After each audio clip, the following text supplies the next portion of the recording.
Hi hello எல்லாருக்கும் வணக்கம் and welcome back to our channel. இப்போ என்ன மேட்ரு அப்படின்னு சொல்லி பார்த்தீங்கன்னா, நம்ம நயன்தாரா இருக்காங்கல்ல, இவங்க தாங்க மூக்குத்தி அம்மன் 2வது பாகத்தில் நடிச்சு வந்துகிட்டு இருக்காங்கன்ட்டு நம்ம எல்லாருக்கும் நல்லாவே தெரியும். ஆனால் பாருங்களேன், இந்த படத்தோட ஷூட்டிங் எப்போ ஸ்டார்ட் பண்ணாங்களோ அப்போத்துலேருந்துமே நயன்தாராவுக்கும் நம்ம சுந்தர் சி சாருக்கும் பயங்கரமான சண்டை. பல இடத்துல வந்துட்டு கைகலப்பு வரைக்கும்லாம் போயிருக்கும் போல் இருக்கு. அவ்வளோ பெரிய சண்டைகள்லாம் வந்துக்கிட்டே இருக்கு. ஆரம்பித்த முதல் சண்டையே இந்த படத்துடைய முக்கியமான ஒரு ஷூட்டிங்க்கு கோயம்புத்தூர் போனோம் அப்படின்னு சொல்லிட்டு சுந்தர் சி சொல்ல, இல்லை கோயம்புத்தூர் வரைக்கும் போக முடியாது, நான் பசங்களை பார்த்துக்கணும், பசங்களை கூட்டிகிட்டு அலைய முடியாது, அவங்க ரொம்ப டயர்ட் ஆகிடுவாங்க, அவ்வளோ தூரம்லாம் என்னால் ஷூட்டிங்க்கு வர முடியாது, சென்னையிலே வச்சுக்கோங்க, கேட்டால் செட்டிங் போட்டுக்கோங்க அப்படின்ற மாதிரி சொல்லிட்டாங்களாம் நயன்தாரா. இதனால் செம்ம கடுப்பாயிருக்காரு சுந்தர் சி. சுந்தர் சி ஒரு பக்கம் இல்லை, நான் கோயம்புத்தூரில் தான் ஷூட்டிங் வைப்பேன்னு சொல்ல, நயன்தாரா இல்லை நீங்கள் சென்னையில் வச்சுக்கோங்க அப்படின்னு சொல்லிட்டு இவங்க 2 பேருமே பேசிக்கல.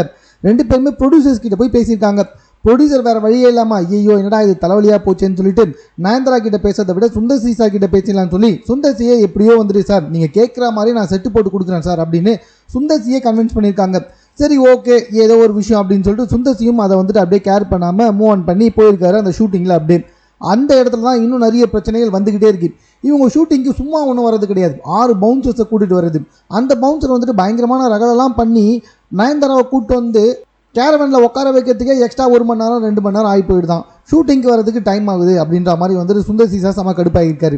இது பத்தாதுன்னு குழந்தைங்களை வேற கூட்டே வராங்க ஷூட்டிங்க்கு. ஷூட்டிங்கில் வந்து குழந்தைங்க கூட அதிகமான டைம் ஸ்பெண்ட் பண்ணுறது, குழந்தைங்களை கண்காணிக்கிறதுக்குன்ட்டு ஒரு லேடி, அவங்களுக்கு வேற சேலரி வந்துட்டு ப்ரொடக்ஷன் டிபார்ட்மெண்ட்டில் தான் வந்துட்டு கொடுக்கணும்னு சொல்கிறது.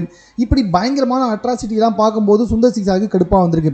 இது கூட பரவாயில்ல, சரி இது எதுவுமே ஷூட்டிங்கை அஃபெக்ட் பண்ணலை அப்படின்னு சொல்லி பார்த்தா, படத்துக்கு தேவையான ஒரு ட்ரெஸ்ஸை போட்டுட்டு வர சொன்னால் அந்த ட்ரெஸ்ஸை போடவே மாட்டேன்னு சொல்லிட்டு நயன்தாரா பயங்கரமாக அடம் பிடிச்சிருக்காங்க.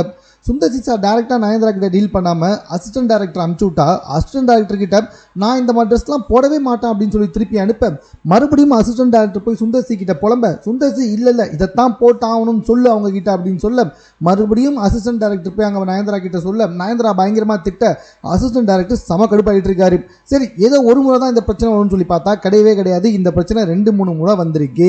அதே டேஸை மறுபடியும் போட்டு நடிக்கணும் அப்படின்னு சொல்லிட்டு சுந்தர் சி சொல்ல, மறுபடியும் அசிஸ்டன்ட் டேரக்டர் போய் நயன்தாரா கிட்ட சொல்ல, நயன்தாரா போட முடியாதுன்னு சொல்ல, மறுபடியும் சுந்தர் சி போட்டு தான் ஆகணும்னு சொல்ல, அசிஸ்டன்ட் டேரக்டர் நயன்தாரா கிட்ட போய் சொல்ல, நயன்தாரா வந்துட்டு திட்டவே ஆரம்பிச்சிட்டாங்களாம் நம்ம அசிஸ்டன்ட் டேரக்டர்.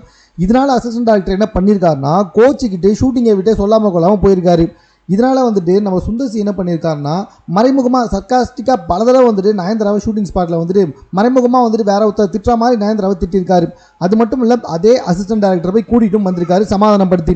இது பத்தாதுன்னு நயன்தாராவே என்ன பண்ணியிருக்காங்கன்னா, மறுபடியும் அந்த ட்ரெஸ்ஸை போட சொல்லும்பொழுது எனக்கு கொஞ்சம் ஒர்க் இருக்குது அப்படின்னு சொல்லிட்டு சுந்தர் சி சார் கிட்ட கூட சொல்லாமல் கொள்ளாமல் ஷூட்டிங்கில் வந்து வெளியே போயிருக்காரு. இதனால் சுந்தர் சி பயங்கரமாக கடுப்பாக்கியிருக்காரு. அது மட்டும் இல்லை, ஒரு கட்டத்தில் வந்துட்டு சுந்தர் சி சார் வந்துட்டு மறைமுகமாக ப்ரொடியூசர்ஸ் கிட்ட நயன்தாராக்கு பதிலாக நம்ம வேற யாராவது ட்ரை பண்ணலாமா, தமன்னா கிமன்னா அந்த மாதிரி யாராவது ட்ரை பண்ணலாமா அப்படின்ற மாதிரி வந்துட்டு சொல்லியிருக்காரு. ஏன்னா ஏற்கனவே தமன்னா கூட அரண்மனை 4ல் வந்துட்டு இவர் நடிச்சிருக்காரு. ஸோ அவங்க கூட வந்து ரொம்ப ஜெல்லாக இருக்காரு, தமன்னா ரொம்ப நல்லா கோஆப்ரேட் பண்ணுவாங்க அப்படின்ற மாதிரிலாம் சொல்லியிருக்காராம். ஸோ ஐசாரி கணேசன் தான் ப்ரொடியூசர் தான் வந்துட்டு என்ன பண்ணியிருக்காருன்னா, இல்லை இவ்வளோ தூரம் ஆயிடுச்சு, ஃபர்ஸ்ட் பார்ட் இவங்களை வச்சு தான் பண்ணியிருக்கோம், செகண்ட் பார்ட் இவங்களை வச்சே பண்ணிடலாம் அப்படின்னு சொல்லி சுந்தர் சி சார் கோவத்தை கொஞ்சம் கண்ட்ரோல் பண்ணி வந்துக்கிட்டு இருக்காராம். இதே நிலைமை நீடிச்சா இந்த ஷூட்டிங் எப்போ வேணாலும் நிற்கும். அப்படி இல்லைனா மூக்குத்தி அம்மன் செகண்ட் பார்ட்டில் நயன்தாரா நடிக்கிறதே கொஞ்சம் டவுட்டாகவும் இருக்கும். அது மட்டும் இல்லை, எதுக்காக சுந்தர் சி சாரை வந்துட்டு